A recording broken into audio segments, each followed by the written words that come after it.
Today I'm going to show you how to make vegan banana muffins. You will need 200 grams of self-raising flour, 75 grams of caster sugar, 150 millilitres of soya milk. If you wish to use a different dairy-free option of milk, you can do, so something like an almond milk or any other type you can do. I just use soya milk.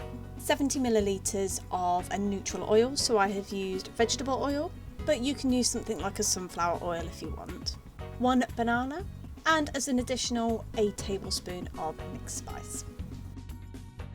Firstly, you need to peel and mash your banana. Then to your soya milk, add your oil and your mashed banana and mix really well until well combined.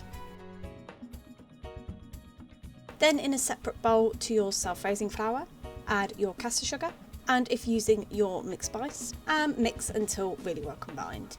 Then add your wet ingredients to your dry ingredients and mix until a nice batter has formed.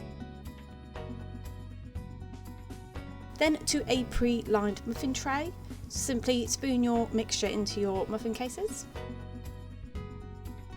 and bake in a preheated oven at gas mark 6, 200 degrees centigrade or 180 fan assisted for 20 minutes. And there you have it. That's how you make vegan banana muffins.